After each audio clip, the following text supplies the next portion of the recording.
Hi, I'm Dave. Hi, I'm Carrie, and we are one adventure at a time. We've been traveling full time in our self converted van now for a year and a half. Yep. That's 500 nights, over 500 nights of camping. In this video, we want to share with you our all time favorite top 6 boondocking locations.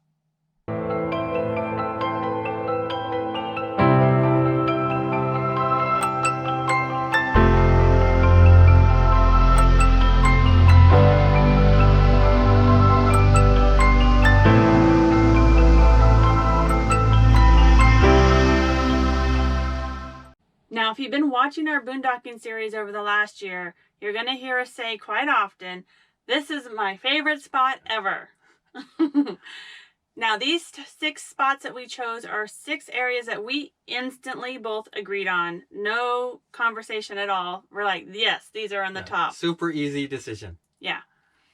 So we broke this down into 2 categories: what we liked about each of these locations, and then what you need to know if you decide you want to come to take a visit. Yes. So let's get started with number 6. Alabama Hills. Alabama Hills is amazing. It's the kind of place that if you stay at once, you will never forget it. It feels like you're walking right out of a Western movie. So it's got these giant boulders everywhere. It has mountains in the background. It's just like no other place that we've ever seen. Yeah, in fact, quite a few Westerns have been filmed at Alabama Hills. And when we were there, they were filming a commercial. Yeah, they were. They were filming a new car commercial. There's hiking trails that you can go on if you have mountain bikes. Mountain bikes. There's mountain climbing, rock climbing. There's a lot of people doing off-road activities. So there's plenty to keep you busy. You're not going to want to leave anytime soon. Yes. It's relatively pet friendly, depending on what time of year you go. We were there in really early spring, so we could let Rudel run around without worrying too much about what he got into. Yeah. So what you need to know about Alabama Hills. Okay. First off, if you go in the summer, it's going to be hot. Yes. And like any other place in the West, there could be rattlesnakes. So I would definitely keep an eye out for that for yourself and for your pets. Yes. There are no bathrooms, no trash services. It's leave no trace, pack it in, pack it out. Now we have Verizon cell service with a Wii boost, and we did not get any reception in the heart of Alabama Hills. Yeah, we did have to drive a couple miles just to get a bar or two of LTE. Yes. It's a short drive away, and also if you need supplies, town is not far away, and you can get groceries and gas and whatever you need. Yeah. Also, there is no shade, so bring your own shade. Yes. Unless you're lucky enough to find a spot behind a giant boulder. Yeah. Definitely will not regret if you go see this location. Absolutely. Number 5. Losee Trail. Now, this is a really cool camping spot because you're camping pretty much in between Bryce and Zion National Park. Yes. So it's like a good home base if you want to go visit it. But if you just want to stay there, it's only 200 yards away from a trailhead that goes into a little miniature Bryce Canyon. So if you do camp at this location, walk up to that trailhead, follow the trail. It goes across the creek and up this little canyon, and you'll see arches and all kinds of rock formations of all different kinds of colors. And it's absolutely stunning. Yeah, we loved it because we can't take Rudel into Bryce Canyon National Park. So we didn't feel like we missed out because we did Losee Trail. Yep. And like you said, it's the mini Bryce Canyon. So we actually didn't see any hikers, and there is quite a bit of hiking that you can do there. But we did see a couple campers, but no hikers. Yeah, and now there's off-road vehicles. Great spot for mountain biking. Yep. Great spot for hiking, horseback riding. There's a campground. The campgrounds were not too close together, so you felt nice and private. Lots of juniper trees. You felt kind of hidden. You have your own little spot. And it's just far enough off the gravel road that you don't hear any traffic noise. Yes. And there was a seasonal creek, which we liked too. Yep, the seasonal creek came in handy because we were able to filter water and get nice, clean water. Okay, so what you need to know about Losee Trail. Obviously, in the actual campground, there are no amenities, no bathroom, no water, no trash. So it's pack it in, pack it out. Now at the trailhead, there is a bathroom. There is the seasonal creek. So if you're able to filter water, you can get water that way. Yeah, no potable water there. Yeah. The town of Panguitch, Utah is 10 miles away? Yeah, a little over 10 miles away, so you can get Mhm. all your supplies there easy. Yes. Zion Park is 75 miles away, and Bryce Canyon National Park is 25 miles away. Yeah. So it's a good middle point for you to camp for free and do day trips. Yeah. And we liked it so much that Mhm. I think we stayed there almost 2 weeks because there was We did. there was so much to do. It was so quiet and Yeah. pleasant. And now again, we have Verizon with a Wii Boost. I think we got 2 bars of LTE Yep. the entire time we were there. It did snow on us, which we loved. Yeah, I think it was in March. Yeah. But I do believe it does get hot in the summer, so you'll definitely want to check the forecast before you go in the heat of the summer. Yeah. Speaking of summer, we did notice that they do horseback riding in that canyon. They even have a horseback staging station. So I'm sure in the summertime it's going to be a pretty busy campground. Anything else about Losee Trail? You gotta go. Yeah. It's worth the visit. Oh, I will say it's off of Highway 12, and if you get a chance, somebody told us if you ever get a chance, take Highway 12 through Utah, and I absolutely agree. It's the most spectacular highway. Yeah. Definitely take Highway 12. Stay at Losee Trail. Yep. Okay, number 4. Gila National Forest. Yes. Now we caught this on the tail end of our last year's boondocking. Yep. Definitely our favorite location in New Mexico. So far. So far. Yeah, we haven't explored it all, but we really love this spot. There is 3 Developed campgrounds. Yeah, 3 developed campgrounds. That are free. Yeah, they have pit toilets, they have garbage.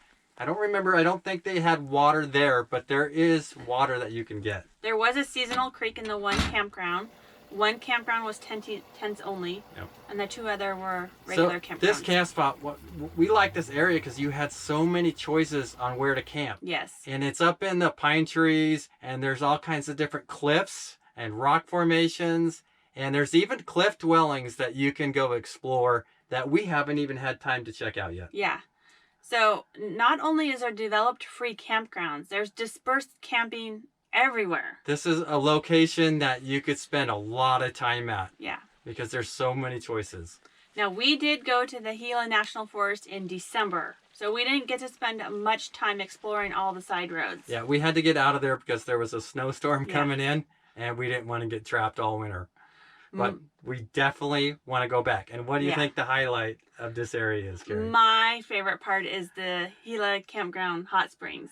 So the camping is free unless you go to the hot springs. If you go to the hot springs, it's on private land, and they do charge you per person. $8 a night per person. That's actually at the hot spring site. Yeah, so you can actually camp in their campground. If you just want to go in for the day, it's $5 a person, Yes. and you can use it all you want during the day. And they have potable water there. And this is pretty cool. You can get cold or hot potable water. Yes. So that's really cool. And that can really extend your stay because you could stay up there maybe a week or whatever, camp on the free area, and then you could go in the day and Visit the hot springs. use their hot springs. Get some free water. Yep. Now, what you need to know is there's no cell coverage, at least Verizon, Wii Boost. We got no cell coverage at all. Yeah, we got nothing. Yeah. If you do go in the wintertime, it's high elevation. I think it was 6,000 feet. Yep. Be prepared for winter storms. And that's why we couldn't stay too long. We weren't prepared. Yep. It's a pretty great distance in there, like 30 miles out of Silver City. Yeah, you have to have some patience and drive slow, but there's a lot to look at. And even the drive in is fun. Yeah, the views are spectacular. Yeah, there's a lot of places you're going to want to pull over and take pictures.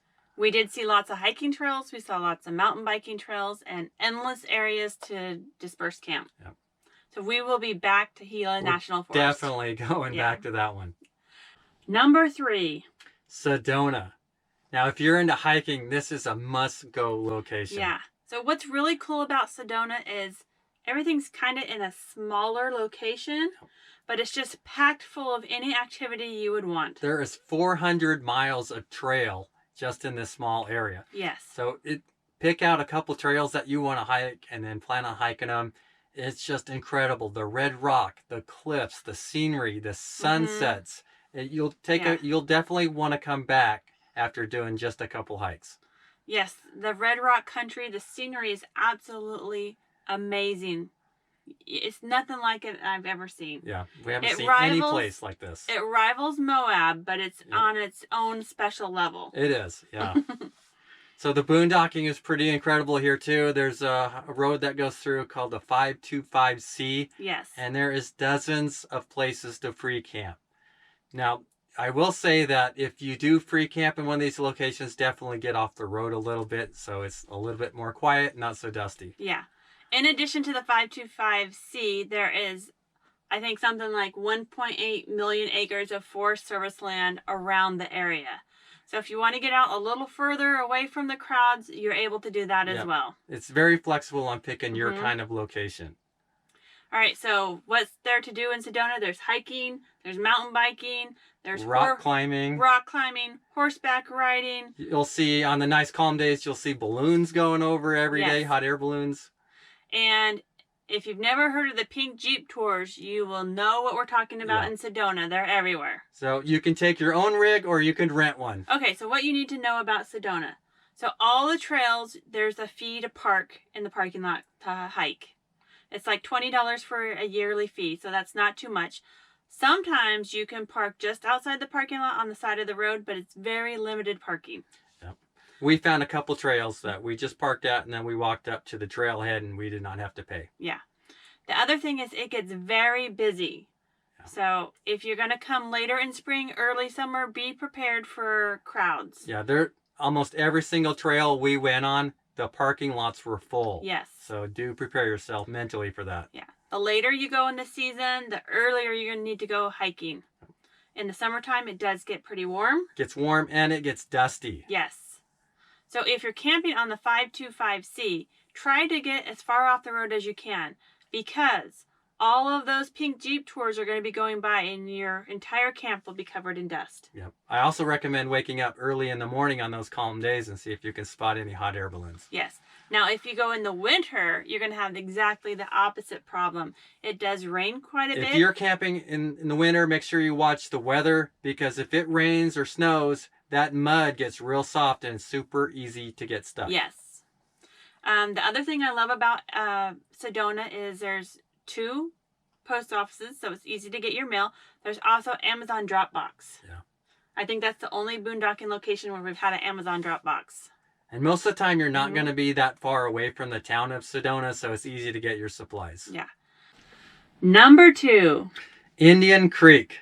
Now, this location is extremely remote, and I think that's why I like it so much. I felt really relaxed and peaceful. What a spot to recharge. And every time I think about that I just need a good spot to rest and recharge, this is the location I think about. Yes. So it's got these sandstone boulders everywhere. And not only do they give privacy, but we found that we can climb onto the top of almost every boulder there. So the sunsets and sunrises were amazing. Yeah, absolutely spectacular. Yeah. The sky was super blue, really big white puffy clouds. And you can also see storms rolling in. We saw one thunderstorm roll in, which was awesome. So that sandstone, when it breaks down, it turns into this really fine crushed sand, and it felt just like walking on baby powder. So you definitely want to throw your shoes off and take a walk. Yeah, Rudel liked that too. He went crazy. All kinds of hiking trails and off-road trails. If you're into off-road vehicles, definitely a spot to come and camp at and use that for a home base and explore. Yes, and we were there in the spring, so I was really happy with the flowers blooming. Yep, we caught a rainstorm, and the flowers were at their peak bloom. Absolutely beautiful. Yeah. All right, so what you need to know about Indian Creek. It is about 50 miles south of Moab, so it's pretty remote, so you'll need to come prepared. There are no amenities, no bathrooms, no potable water, no trash, so pack it in, pack it out. Yeah, make sure you're prepared before you drive in there, because supplies are very limited. Now, if you do camp in this area, be conscious of where you camp, because if there is even a small rainstorm and you're in the path of the water, you will get flooded out, which we did see happen when we were there. We saw an RV that was camped right on a seasonal runoff, and he had to, I think he had to move in the middle of the night. Yes, because he was in the middle of a river. Yeah. Again, it gets really hot in the summer. Yep.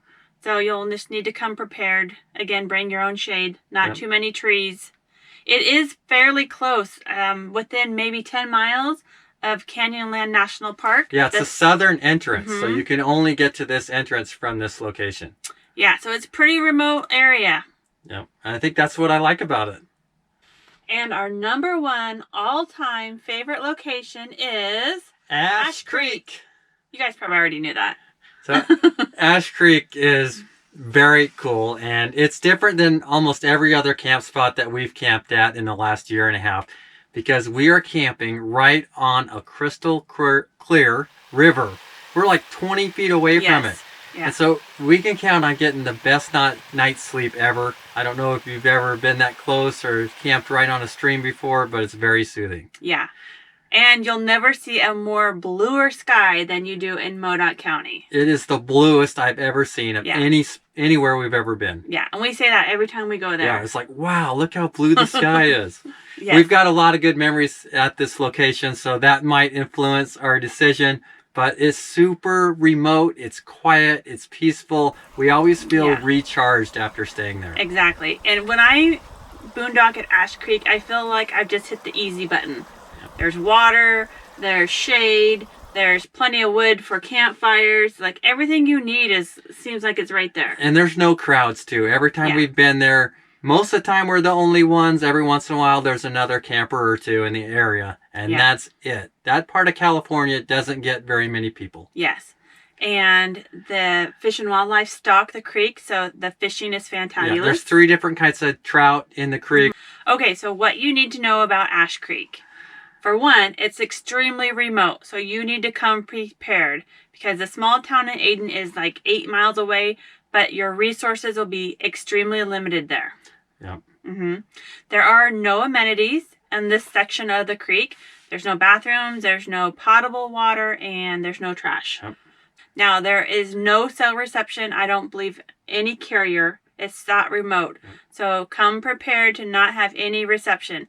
Sometimes that's bad news, but in this case, I feel like it's you go there to recharge. If you go in the winter, make sure you're checking the weather report. Yes. And it's actually probably best not to camp here in the winter. Yes. Because you could get 2 feet of snow and be trapped. Yeah. So our last boondocking spot where we camped there, the next week they got 20 inches of snow. So we just missed that storm. So it is one of those areas that if you're going, please let somebody know that you're going there, especially if it's wintertime. There are some predators in the area. So we know there's bobcat and mountain lions in the area. So you need to be prepared, keep an eye out, keep an eye on your pets and your little ones. There is possibility that there's bear in the area. We haven't seen them. We've just heard that they're around. Yes. If you go there, we think you will really enjoy it. Yeah. And it's definitely worth the time. Agreed.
These are our favorite all-time boondocking locations. Yes. Now, these areas are near and dear to our heart, and we love sharing them with you. We just ask if you're going to go to these areas, please practice, leave no trace. If you have any favorite locations that you camp at and you'd like to share, please let us know in the comments. We'd love to check it out. Yes. Until next time, happy boondocking. See you next video. If you would like to support our channel, please consider becoming a patron. Or check out our new merchandise at oneadventureatatime.com. We also have stickers available in our website store. Thank you for watching.